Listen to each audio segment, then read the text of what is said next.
Boa noite a todos, é com muita alegria que estamos aqui para mais um Evangelho online do Centro Espírita Esperança e Fé. Hoje nós estamos aqui, um pouquinho sem voz, mas para trabalhar para Jesus, tudo compensa, meus amigos? É muito bom reunirmos aqui, ter cada um de vocês em meu lar, como vocês também me recebem em seus lares, e assim a gente vai trocando as nossas energias, A gente sai recomposto, Iraíde? A Iraíde é a nossa oradora que entende bem disso, E para iniciar o nosso Evangelho da noite, eu vou convidar a nossa amiga Solange, que irá fazer para nós a leitura para a nossa sensibilização, Solange? Deixa eu colocar aqui. O amigo oculto. Mas os olhos deles estavam como que fechados, para que o não conhecessem. Lucas, capítulo 24, versículo 16. Os discípulos, a caminho de Emaús, comentavam, amargurados, os acontecimentos terríveis do Calvário. Permaneciam sob a tormenta da angústia. A dúvida penetrava-lhes a alma, levando-os ao abatimento, à negação. Um homem desconhecido, porém, alcançou-os na estrada. Oferecia o aspecto de mísero peregrino. Sem identificar-se, esclareceu as verdades da Escritura, exaltou a cruz e o sofrimento. Ambos os companheiros que se haviam emaranhado no cipoal de contradições ingratas experimentaram agradável bem-estar, ouvindo a argumentação confortadora. Somente ao termo da viagem, em se sentindo fortalecidos no tépido ambiente da hospedaria, perceberam que o desconhecido era o mestre. Ainda existem aprendizes na estrada simbólica de Emaús, todos os dias. Atingem o Evangelho e espantam-se em face dos sacrifícios necessários à eterna iluminação espiritual. Não entendem o ambiente divino da cruz e procuram paisagens mentais distantes. Entretanto, chega sempre um desconhecido que caminha ao lado dos que vacilam e fogem. Tem a forma de um viandante incompreendido, de um companheiro inesperado, de um velho generoso, de uma criança tímida. Sua voz é diferente das outras, seus esclarecimentos mais firmes, seus apelos mais doces. Quem partilha por um momento do banquete da cruz jamais poderá olvidá-la. Muitas vezes partirá mundo afora, demorando-se nos trilhos escuros. No entanto, minuto virá em que Jesus, de maneira imprevista, busca esses viajores transviados e não os desampara enquanto não os contempla, seguros e livres na hospedaria da confiança. Livro Caminho, Verdade e Vida, lição 95 do Espírito Emmanuel. Psicografia de Francisco Cândido Xavier. Muito bem, E iniciando então o nosso Evangelho. Hoje o nosso Evangelho, nós vamos dedicá-lo ao nosso querido e amigo, que tanto nos ajudou na vida, com muitos ensinamentos, e hoje está completando 98 anos de vida, O nosso querido Divaldo. Que ele possa receber as nossas melhores vibrações, que tem uma prova aí durante a vida toda, chegou agora também, com uma prova, e que ele vai cumprindo assim, com maestria. Então, que as nossas melhores vibrações cheguem até esse nosso amigo, E, para que a gente possa iniciar, eu vou convidar a nossa amiga Iraídes para fazer a nossa leitura, a nossa oração da noite. Iraídes, seja bem-vinda, querida. Pois não, Tânia. Boa noite, amigas, amigos, com saudade. Tá uma boa altura aí o som, gente? Tá bom. Então, vamos agradecer a Divaldo, né? Tanto que ele semeou em nossos corações, em nossas almas, e está dando o seu exemplo até agora, né? Ali nas horas derradeiras, dando exemplo para nós, né? Agradecemos muito a Deus e essa espiritualidade de luz que Ele tem enviado para nós, né? Para nos orientarmos aqui nesse caminho, né?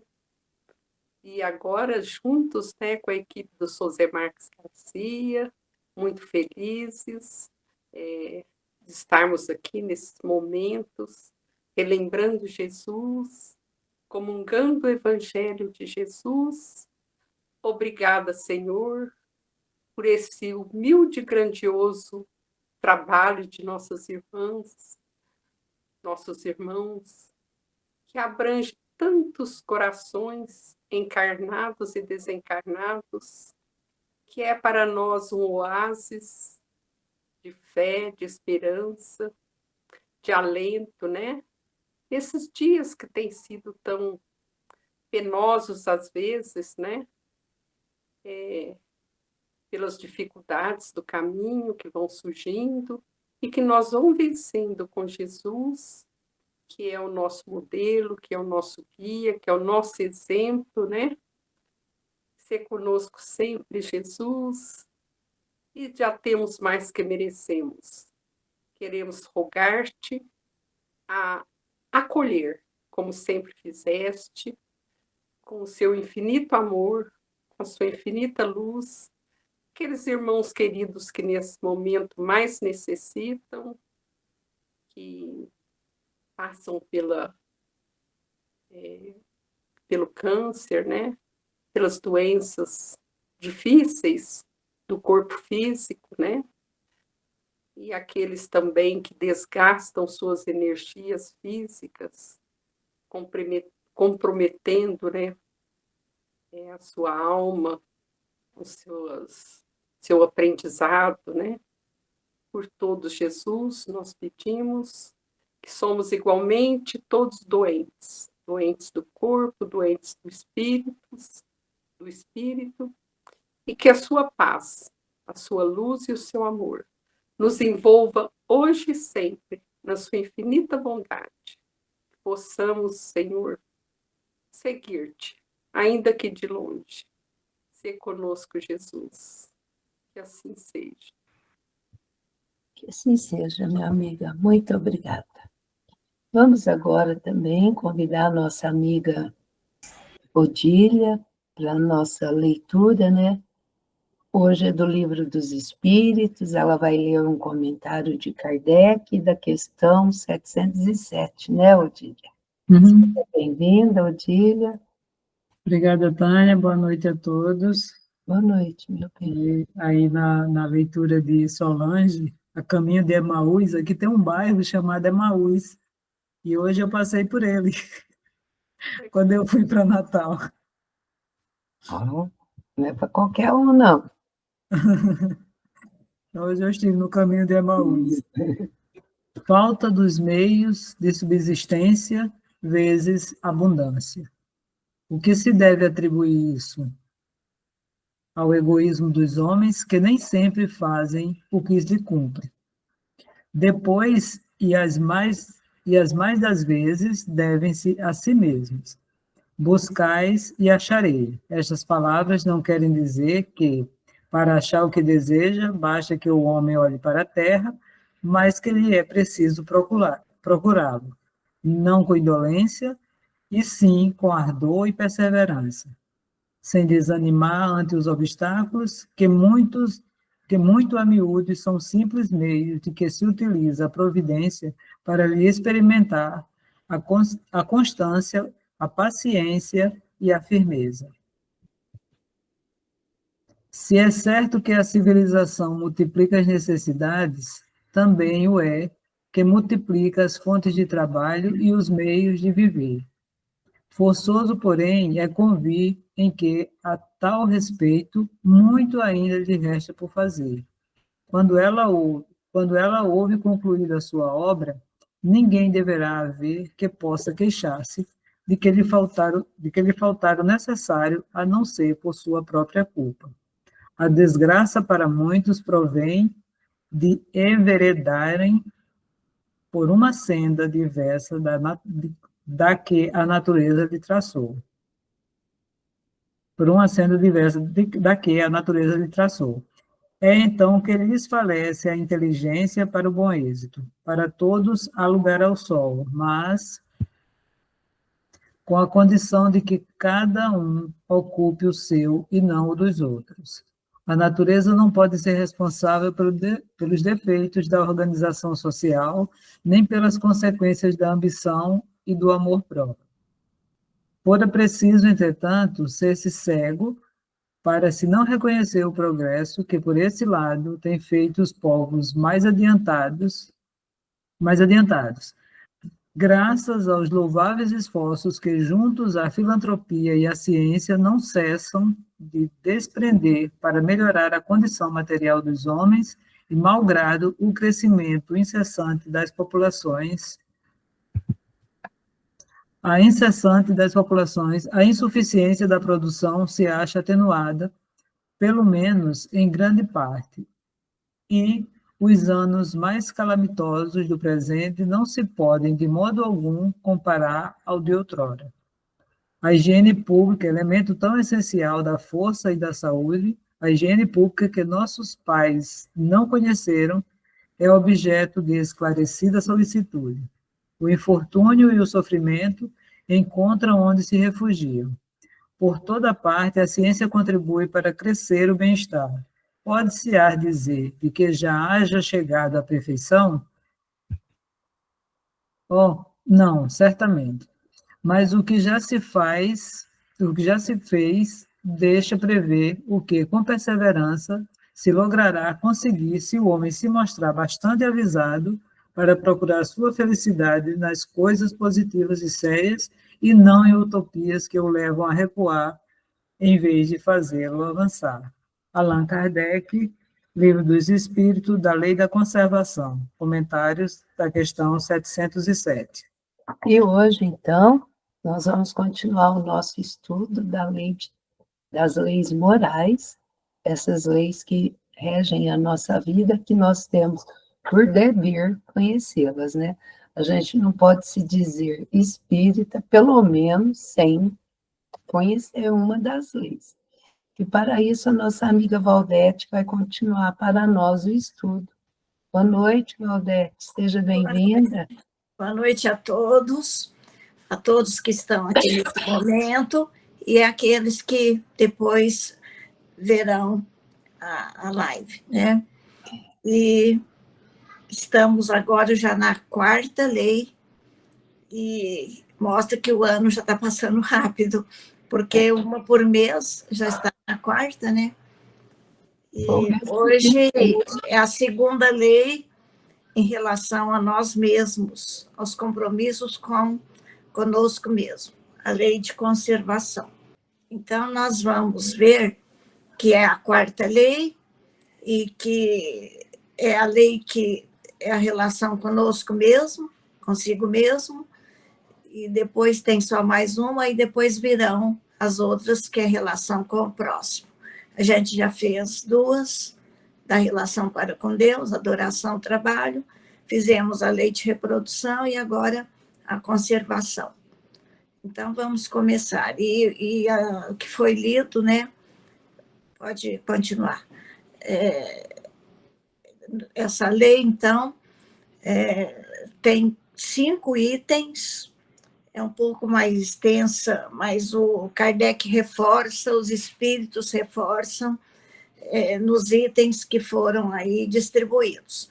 Primeiro é instinto de conservação, depois vai falar dos meios de conservação que Deus nos oferece para nós sabermos conservar, o gozo dos bens da terra, o necessário e o supérfluo, e as privações voluntárias e mortificações. Aí a gente vai ver um por um. Vamos começar, então, sobre o instinto de conservação. E Kardec, então, vai questionando os espíritos, e eles, então, vão respondendo. Primeira coisa que ele sempre pergunta, se, como foi lá na reprodução, adoração, trabalho, a conservação, se é uma lei da natureza. Aí os espíritos respondem que sim, porque todos os seres vivos, não só os homens, mas plantas, animais, eles têm o instinto de conservação, porque é necessário a gente sobreviver. Então, esse instinto está arraigado, é uma lei natural. E para uns seres vivos, é mecânico. Por exemplo, a planta, ela busca o sol, busca a luz, ela cresce, às vezes em busca do sol, que ela necessita do sol. E, então, é uma coisa mecânica. E em nós também, a gente, por exemplo, quando precisa repor a alimentação, a gente sente fome. Ao sentir fome, a gente, então, já tem aquele instinto de se alimentar, que é um meio de conservar o nosso corpo, que é material e que é um instrumento da nossa evolução. E noutros, é racional. Então, por exemplo, escolher o que comer, o ser humano escolhe, modifica o jeito de se alimentar, o jeito de usar o deslocamento, os instrumentos que ele cria para poder se deslocar de um lugar para o outro. E, então, ele racionalmente ele vai pegando os meios que nos são oferecidos e transformando de acordo com as suas necessidades e com a melhoria da civilização também, como diz ali no resumo. E, então, por que então tem o instinto de conservação? Porque nós temos a necessidade de viver e colaboramos assim, vivendo e mantendo a nossa vida com os desígnios da providência divina e nos aperfeiçoamos. Todas essas leis, esses dois caminhos. A gente, deixa eu tomar um pouquinho d'água. A gente tanto evolui praticando essas leis, quanto nós temos a tarefa, a missão de colaborar com a obra do Criador, da qual nós fazemos parte. Pode passar. Aí vem o segundo item, os meios de conservação. Para a gente sobreviver, a natureza, que é a obra divina, ela nos oferece todos os meios necessários. E tudo provém da terra. Eu lembro que eu fazia até desenho para as crianças. Eu punha o solo, o trigo, depois o trigo colhido, o trigo beneficiado, aí dava farinha, aí da farinha a gente fazia pão e as outras coisas. Então, se for buscar, voltando, tudo que a gente tem, sai da terra. Então, tudo foi oferecido a nós através desse mundo do qual nós fazemos parte e do qual nós temos esse corpo material que depende desse solo, dessa terra. Então, a terra nos fornece o que é necessário e o que é útil. E jamais ela fornece para nós o supérfluo. O solo, então, é a fonte primária de todos os meios que temos para a nossa sobrevivência, para a conservação de tudo. E aí, continuando os questionamentos, aí os espíritos dizem, é pela negligência, quer dizer, pouco caso, pela ingratidão, pela imperícia, quer dizer, falta de cuidado, falta de raciocínio, de bom senso, e que é a imprevidência do homem, que a terra não produz o bastante. O homem emprega no supérfluo o que tinha que se destinar ao necessário. Por exemplo, lá na Europa, que já teve muita guerra, então eles têm a chamada economia de guerra. Aí, quando as pessoas vão se alimentar, eles falam assim: quantos bifes você vai comer? Quantas batatas? Aqui não. Aqui, o estrangeiro, quando chega aqui, ele fica até meio abobalhado, meio tonto, porque o que a gente vê, o que desperdiça e joga fora em restaurantes, em hospitais e em hotéis, é um absurdo, porque aqui vem aquele tanto de comida que a gente sabe que vai sobrar. Até nós tivemos uma colônia do Banco do Brasil, o satélite lá em Itanhaém, antes fazia parte da diária a alimentação à vontade. Aí começou a desperdiçar muito, agora eles puseram por peso. Então, a gente paga por peso. Então, ninguém fica pondo exagerado para jogar fora, porque aí vai pesar no bolso, né? Então, às vezes, tem que tomar medida para a gente não ser negligente, imprevidente. O homem, nós somos muito imprevidentes. É igual a minha amiga hoje, mora no Porto, lá em Portugal, teve um apagão total em Portugal, na Espanha e no sul da França. Aí ela perguntou para mim: o que você acha disso? Porque foi uma coisa repentina e durou 11, 12 horas, e ninguém tinha prevenido nada, ninguém explicou nada, e ainda tinha supermercados abertos, foi uma corrida, esvaziar os supermercados, foi um sufoco, não tinha jeito de comunicar, caiu tudo, né? Apagou tudo. Aí ela falou que, em março, na França, o governo soltou uma cartilha de 20 páginas, até ela me mandou o áudio da moça que comenta.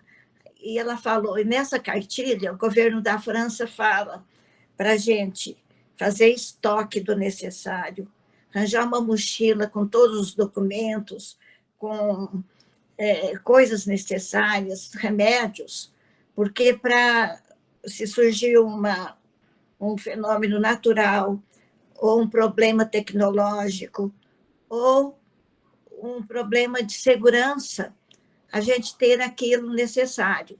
Aí ninguém ligou para isso. Aí veio o apagão. Então ela falou assim: será que eles estão sabendo de alguma coisa que pode acontecer aqui? Mas vai ver que é porque já estão percebendo que um velho continente com estruturas muito assim difíceis, né? Já antigas, e então a manutenção não é bem feita às vezes, né? Aqui nem se fala no Brasil, né? Ponte que cai, ninguém liga, é muito imprevidente. Então, ela falou que essa cartilha, que ninguém ligou para ela, está todo mundo relembrando agora dela. É até interessante. Então, tudo isso é porque a gente não percebe. Aí eu pus umas figuras de por exemplo, uma mina. Olha como uma mineração de ferro ou manganês, que é a base de fazer o aço, né? Ferro e manganês, mesmo o material, o ferro, olha como que sai. Está na natureza. E o homem, então, escava tudo isso, faz uma cratera. Geralmente, alguma empresa, depois, quando esgota, eles fazem verdadeiro parque, põem vegetação, porque faz assim uma destruição. Pode passar. Depois disso, do minério, aí é como as flechinhas vão indicando, né? Daqui da esquerda para a direita. Aí vem os minérios, vão passando nos fornos, e depois vai virando aqui ó, o metal líquido, aí vira as barras, até chegar na laminação de aço, que daí vai para a indústria de tudo quanto é coisa que leva ferro e aço. Mas de onde que saiu? Da terra. Aí, ó, quanta coisa que existe, pronta, mas saiu daquela mineração, onde tem que depois separar as impurezas. Aí é um exemplo, né, de uma linha de produção extraída da terra. Pode passar. Aí vem os animais. O animal, para sobreviver, ele pega o vegetal que está na terra. Aí ele vai, depois, esse animal vai oferecer couro, que vai dar, mesmo se não matar, como na Índia, morre de velhice, a vaca é sagrada, aí eles aproveitam o couro depois. Esse couro, a gente sabe o tanto de coisa que dá lá, sapato, até revestimento de móveis, pode passar. Fora o quê? O produto leite, que hoje aí, ó, como modernizou, né?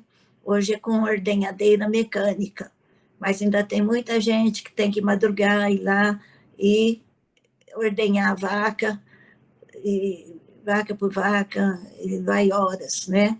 E esse produto dá uma porção de outras coisas passando pela indústria. Mas de onde que saiu?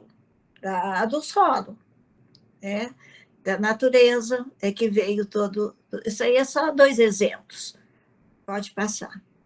Aí, então, continuando sobre os meios de conservação, aí pergunta por que é que, então, tem uma desigualdade de distribuição. Aí fala que o homem satisfaz as fantasias. É porque a gente, assim, fantasia ter o melhor carro, fantasia ter uma coleção de sapatos, fantasia ter uma porção de modernos vestimentos, né? Até aqui em casa, a gente, assim, compra uma peça, tem que sair pelo menos uma peça para doar. Entrou uma, saiu uma, até mais. Porque não é só entrando, tem que sair, tem que ir mudando, né? E, então, tem que se desfazer e não só acumular. Então, nós temos mania de acumulação, acumulamos tudo, e está na hora da gente, se pensar em Jesus, ele não acumulava nada, ele não tinha nem casa, ele ficava andando para lá, para cá, sempre, ele teve a casa dele, com os pais, se bem que o pai desencarnou, ele tinha uns 12 anos, mas sempre com a Maria, mas depois ele saiu e perdeu o seu lar. É igual tem no texto evangélico, que o homem, o filho de Deus, não tinha nem onde recostar sua cabeça. Então, para segui-lo, tinha que renunciar a muita coisa. Então, a gente não sabe renunciar. A gente não sabe se desprender. E a gente não sabe a hora que vai retornar para o plano espiritual. E quando retornar, como diz em brincadeira, caixão não tem gaveta, a gente não leva nada. Do jeitinho que a gente nasceu, sem nada, voltará também sem nada, a não ser com os bens espirituais que a gente construiu. E, então, se há escassez, é porque não está bem distribuído, mas também não é só por isso, não. Porque depois, lá na frente, na lei do progresso, fala que a todo homem de boa vontade o necessário sempre existirá. Mas está bem claro, homem de boa vontade. Então, tem gente que é imprudente, assim, não luta, não busca, mas não faz por si. Aí por isso que vem a parte de baixo, né? Buscar e achareis. Hoje na leitura foi falado isso aí. Jesus falou, buscai e achareis. Ainda deu exemplo, olha as aves do céu, olha os lírios do campo, mas não é para a gente ficar na ociosidade, esperando tudo cair em nossas mãos. o emprego bater às nossas portas. Não é assim. O buscai é ter boa vontade, fazer a sua parte, e que aí terá sempre o necessário.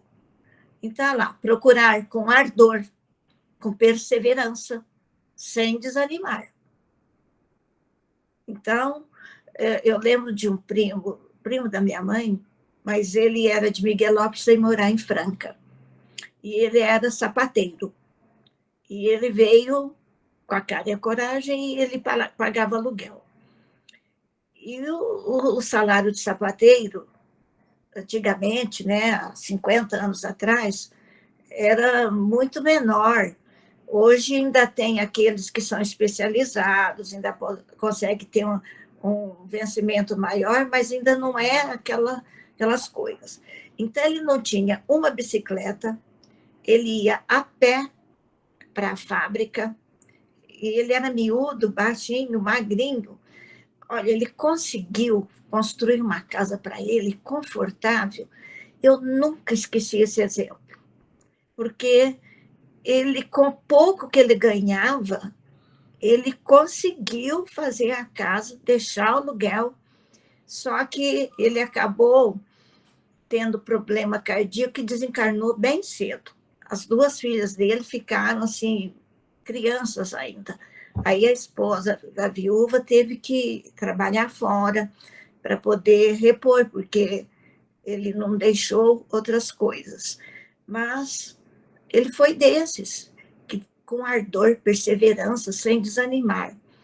Pelo menos ele deixou um abrigo, né, porque pagar aluguel não é fácil, é muito assim, dispendioso, dependente. Ter um abrigo é necessário, né? Aí Deus prova nossa constância, paciência e firmeza diante dos obstáculos. Então, a gente tem que ter tudo isso. A gente buscar com toda essa perseverança, essa paciência, vencendo os obstáculos, porque fazendo a nossa parte, ele faz a dele. Pode passar. Aí vem gozo dos bens da terra. Aí tem gente que fica assim, será que a gente pode usar os bens em nosso benefício? Aí Deus, naturalmente, ele já deixou os bens da terra com atrativos, para a gente ser atraído e usar aquilo. Então, sabor gostoso nos alimentos, então deixou todos os meios. Roupa que a gente pode se enfeitar, se tornar assim mais elegante, né? O conforto que um meio de transporte traz, que a gente conseguindo adquirir um meio de transporte particular, dá esse conforto. Então, são atrativos que os meios naturais, os bens da terra, oferecem. Mas a gente, usando esses atrativos e gozando desses bens, a gente está cumprindo a missão e também esses atrativos nos tentam. Então, está provando a nossa tentação. Porque tem gente que não tem limite. Gosta e vai, é um carro, é dois, quem tem recursos, né? Então, egoisticamente, vai gozando desses bens pelos atrativos que eles trazem, ou então quem se alimenta excessivamente. O doutor Cleomar dizia, não é, por exemplo, só comer muita carne, muita coisa. Comer muita cenoura também vai dar problema no organismo.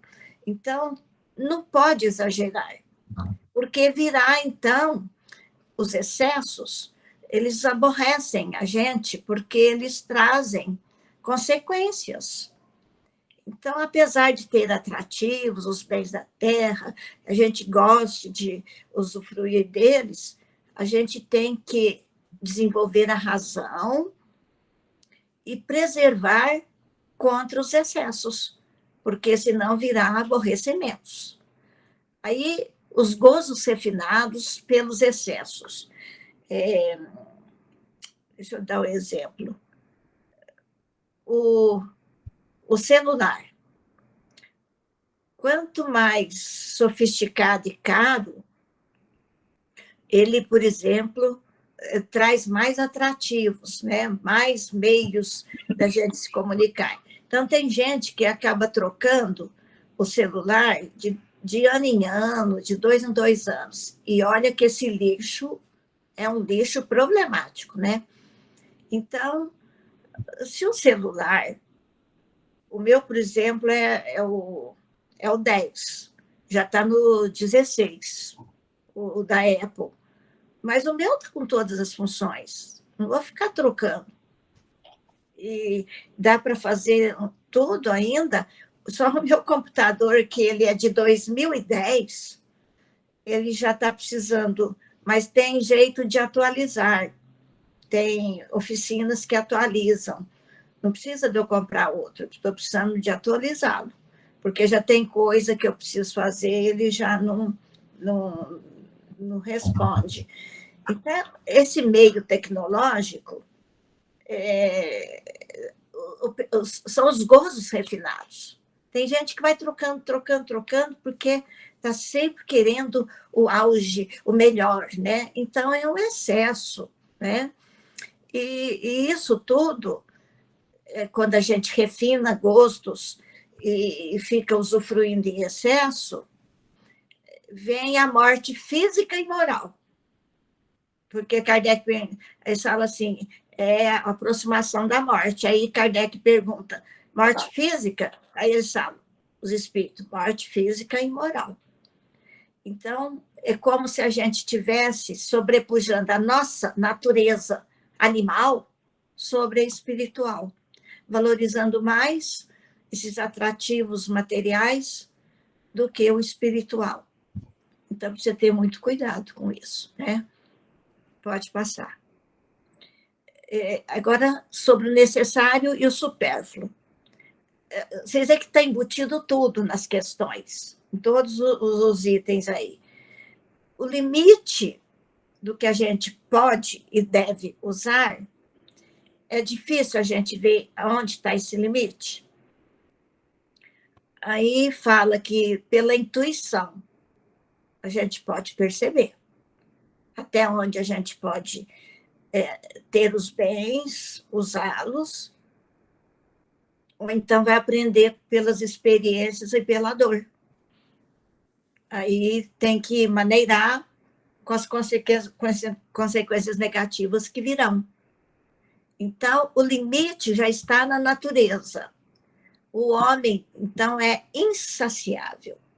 E ele criou, pelos seus vícios, necessidades artificiais. Então, o homem está viciado na tela, como a Tânia gosta de falar. Até as crianças estão viciadas na tela. Então, precisa tirar, a gente sair um pouco da tela. Às vezes nem dialoga. Tem casa que a mãe está lá na cozinha, liga para o filho que está no quarto, que o almoço está na mesa. Vê o que cabimento que chegou dentro de casa, usando o celular, ao invés de ir lá conversar, verificar o que o filho está fazendo, chamar para comer, né?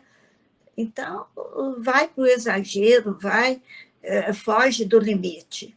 Então, esses limites, pela intuição, os espíritos dizem que a gente pode saber até onde que a gente pode ir e deixar que os nossos também possam ir, né? Outra coisa,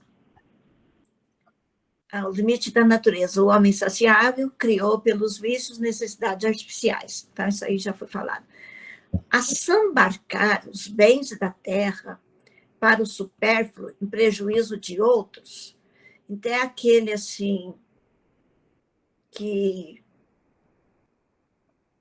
não para de adquirir coisas. Eu conheço um casal que ele até é paraplégico, não tem filhos.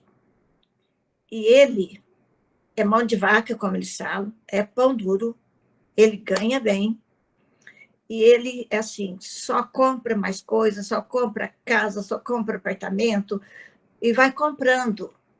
Ele não tem filhos.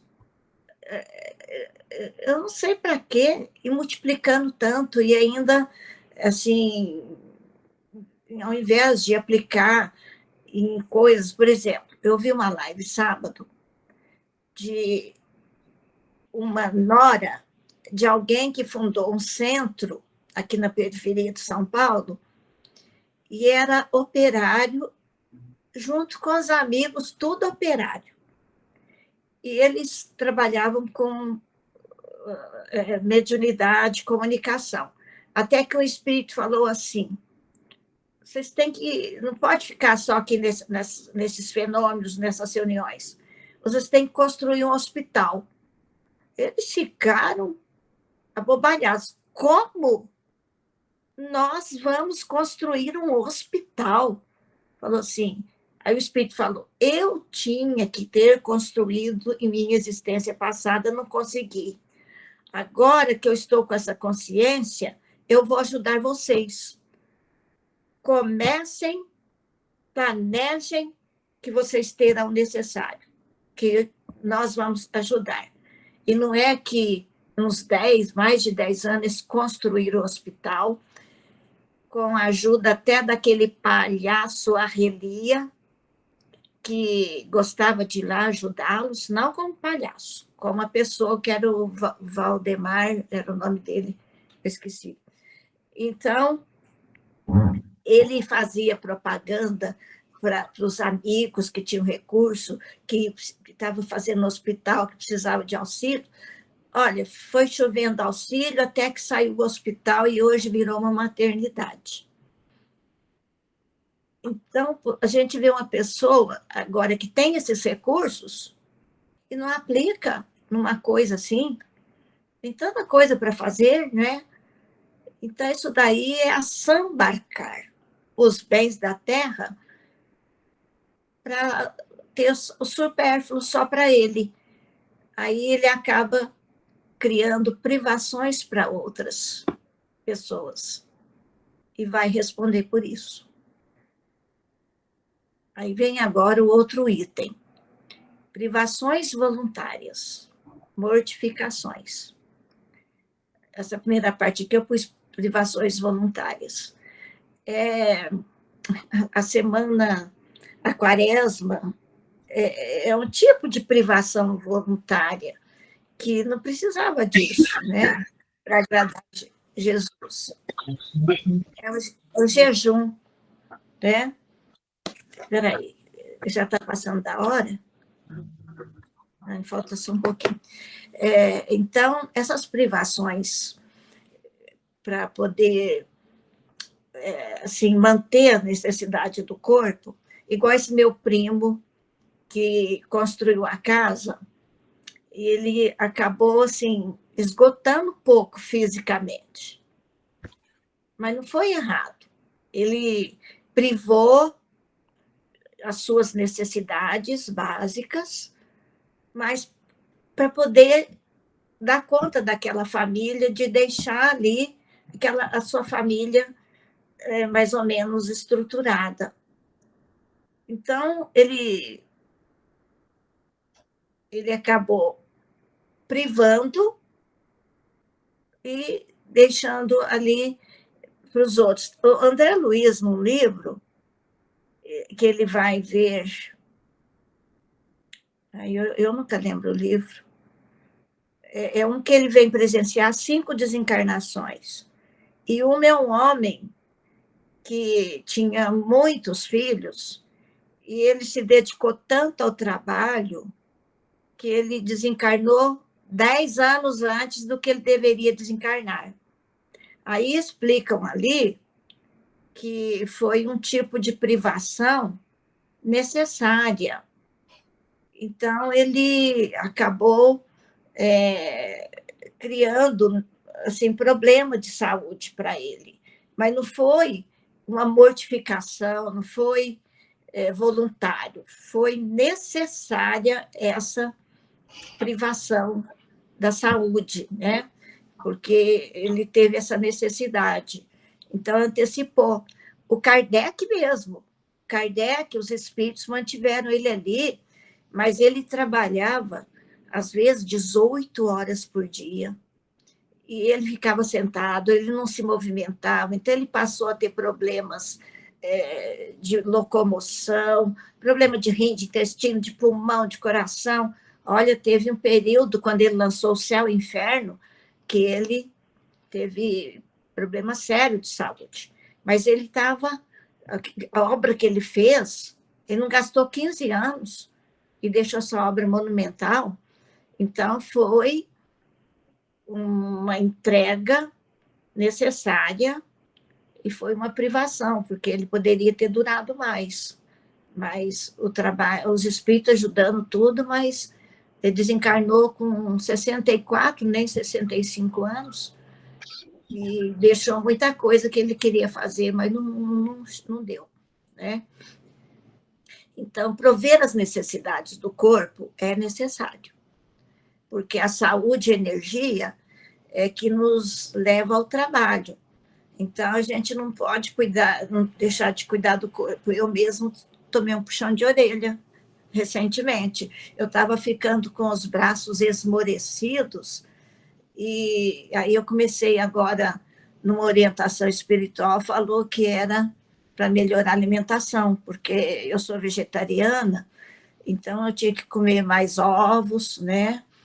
E fazer suplemento alimentar, comecei e já melhorei, graças a Deus. E, então, a gente tem que cuidar, porque da saúde, esse corpo que nos foi emprestado, né, para a gente cuidar dele, então, tem que prover essas necessidades. O bem-estar.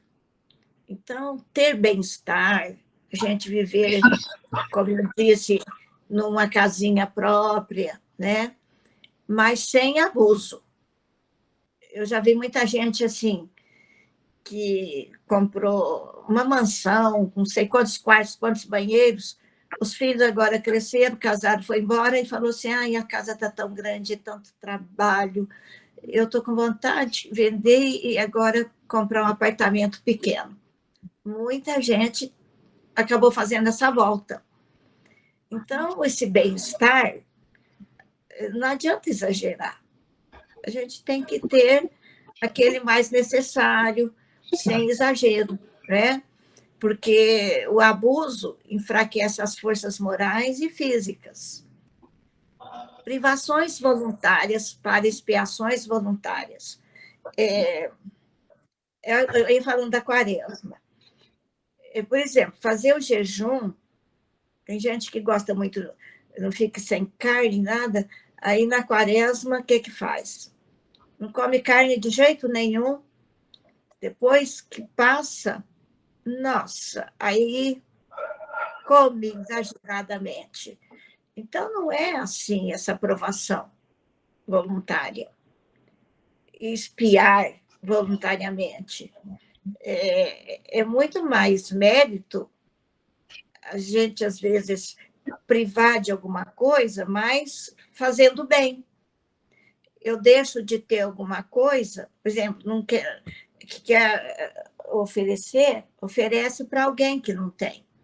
Então, o mérito está em fazer o bem, e não se privar só para dizer que está espiando, passando aquela necessidade para se purificar, ou para progredir, ou para melhorar. Se purificar na igreja, né, que eles falam.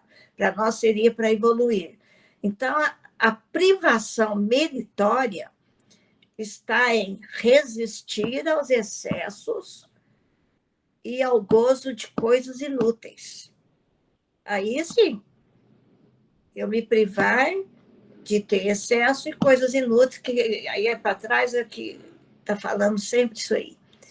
E é retirado o necessário, a privação meritória é retirado o necessário para os que não têm. É o óbolo da viúva, que Jesus, observando com os apóstolos, ela tirou uma moedinha daquilo que ela tinha. Mas foi muito mais meritório do que aqueles que tiravam uma grande quantia só para mostrar que fez aquela doação, né? E, então, é essa a privação meritória. Você vendo alguém que está precisando, você tira até do que você tem ali para poder acudir o outro. E a gente vê que quando há essas enchentes, às vezes pessoas que têm tão pouco, vai lá e ajuda aquele que está passando por aquele sofrimento de ter perdido tudo, ou num desmoronamento, ou numa chuva forte, né? Então, às vezes o pequeno ajuda mais do que o que tem muito. Pode passar. Aí vem falando das mortificações. Aqueles, então, muitos povos faziam aqueles retiros lá na Índia, aqueles faquires, né, que ficam fazendo greve de fome, assim, ficando sem comer, espetando no corpo. Acho que tem, eu não sei se ainda tem isso na igreja, aqueles que vão e se chicoteiam, se martirizam, né? Essas mortificações não levam a nada, não. Não é isso que Deus quer que a gente faça. Abster-se de certos alimentos. O judeu não come carne de porco desde a antiguidade, porque na época do Moisés, eles não lavavam a mão e não fazia higiene, os porcos também não tinham higiene nenhuma, então dava o cisticerco, que é aquela solitária do porco que vem na carne, e da carne bovina também. E se a gente comer e for para o cérebro, pode até morrer, né? Então, carne crua que leva a esse problema. Aí proibiram deles comer o porco e qualquer outro animal que tem a unha fendida, porque o porco tem a unha aberta, né? Aí, então, eles são proibidos, mas isso daí foi na antiguidade, e mesmo hoje a tradição, às vezes proíbe de comer certos alimentos e tal, mas não é por aí. Não comer certos alimentos só se prejudicar a saúde, né? Eu, por exemplo, não posso nada, assim, leite, iogurte, nada disso eu posso comer. Então, o queijo ainda vai. Mas quem tem, às vezes, alergia, algum problema, tem que abster-se de certos alimentos. Mas a gente pode usar todo o alimento, desde que não atrapalhe a nossa saúde. Não tem que ficar só porque houve leis ou tradição, né? E comer carne. Os espíritos sempre, eles sempre falam ali, ó, a carne nutre a carne. Então, a carne ainda é necessária. E eu, porque eu enjoei de todas, eu não tolero, eu tinha 17 anos, eu parei de comer todas, comia demais até os 17. Eu não, até para fazer, hoje eu faço, mas a de frango eu não tolero o cheiro, nem fazer eu não faço, porque eu não tolero, me embrulho o estômago, então eu não como carne a vida inteira praticamente, que eu já vou fazer 80, eu tinha 17, mas eu tenho um sobrinho que ele está num regime que só come carne e ovo, só proteína. Então tem muita gente fazendo esse regime aí, ó, de proteína e gordura. Então, mas também eu acho exagerado, né? Não comer legumes, frutas, Isso aí está desequilibrado para mim. Então, a carne nutre a carne. Tem muito espírita falando, porque os animais sofrem muito, então pensando nisso. Mas tem uma historinha de alguém que parou de comer carne, mas passava longe quando sentia o cheiro de um churrasco. E lá no plano espiritual, ele ficou devorando, assim, mentalmente, carne, carne, carne. Então, assim, forçou a natureza dele. Ele foi só para mostrar que ele não ia ter mais problema de dó dos animais e tal. Mas ele, no fundo, ele adorava. E ele não conseguiu romper com isso daí. Aí de lá ele foi ter problema.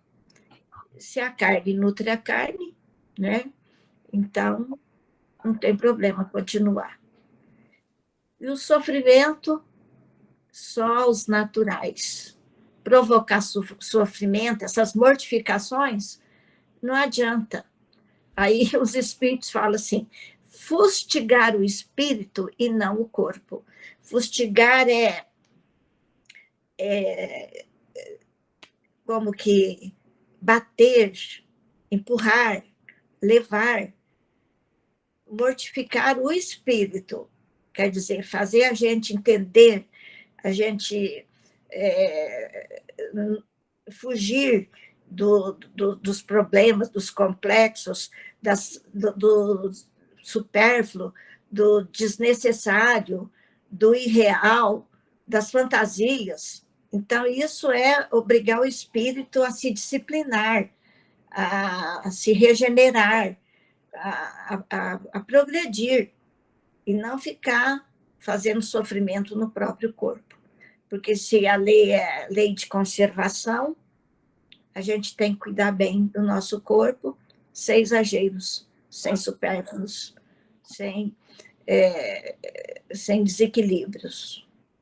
E saber usar esses bens todos que nos são oferecidos, e muita gratidão ao Pai, a Deus, que tanta coisa boa nos oferta e nos oferece, né?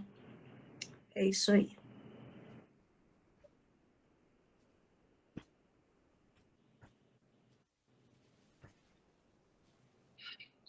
Nós que agradecemos, Valdete. Eu estava aqui refletindo, porque não adianta nada você parar a carne, mas continua fazendo até coisas piores. Você para a carne, mas continua fazendo coisas piores, né? Então, a gente tem que ter bem essa consciência, né? Então, vamos caminhando, meus amigos. A doutrina espírita, né?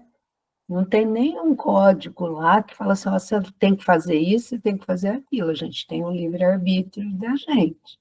Se por uma lei. Intuição, como fala ali, é intuição, né? E aquilo, porque de repente, não vou comer, mas está ali quase se matando para poder ficar sem aquela comida, né? Mas tá bom, né? A gente vai aprendendo cada dia um pouquinho mais, né?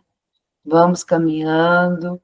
O importante é isso, é a gente ter a consciência do que a gente está fazendo, né?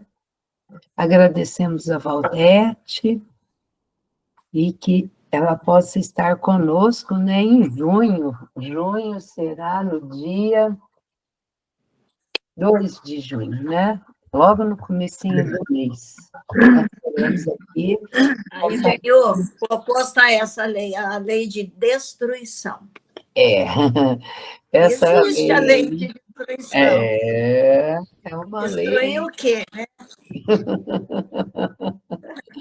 Tem muita coisa para ser destruído e muita coisa para ser conservado, né? É por isso que as duas leis estão uma pertinho da outra, né? Conservação e destruição. Kardec é minucioso ali, né? Eita, professor, mas tá bom. Querida, muito obrigada e que a gente possa estar em junho aí, afiadinhos, né, meus amigos? para a gente ouvir a Valdete. Que Jesus te ampare e te ilumine cada vez mais. Meus amigos, Todos nós, né? a semana que vem nós teremos o nosso amigo Edson, lá da região Centro-Oeste. Ele vai estar aqui falando com a gente sobre a afabilidade e a doçura. Tema gostoso. Então, aguardamos todos vocês para que nós possamos aprender um pouquinho mais cada dia. Então, vamos agora para os nossos momentos finais, agradecendo muito a Deus, a Jesus, a equipe do seu José Marques Garcia, a equipe dos nossos amigos espirituais que visitam cada lar, que eles possam ser bem recebidos, que nós possamos estar em sintonia, pois eles vêm com todo amor, com todo carinho, trazendo a paz, a união, trazendo os fluidos necessários para a frutificação das nossas águas, onde ali cada um de nós receberemos o medicamento necessário para o nosso corpo material e o nosso corpo espiritual. Rogamos também o passe para cada um de nós, para que nós possamos sermos parados, iluminados, né? Para que possamos receber as energias necessárias para o nosso refazimento. Que essas energias do bem, do amor, possam chegar a todos que não puderam estar conosco, né? Aqueles que perambulam pelas ruas, que estão nos hospitais, que estão nas casas de repouso, que todos possam ser abençoados e que nós possamos sempre termos a fé, a confiança, que estamos no nosso melhor dia, o nosso melhor ser no planeta agora. Mas temos que caminharmos para frente e para o alto. Vamos pedir agora para que seu Adalto possa fazer para nós a nossa oração final. Seu Adalto, seja bem-vindo. Seu Adalto, o áudio está fechado. Senhor, fazei de mim um instrumento da vossa paz. Onde haja ódio, que eu semeie amor. Perdão, onde haja injúria. Fé, onde haja dúvida. Verdade, onde haja mentira.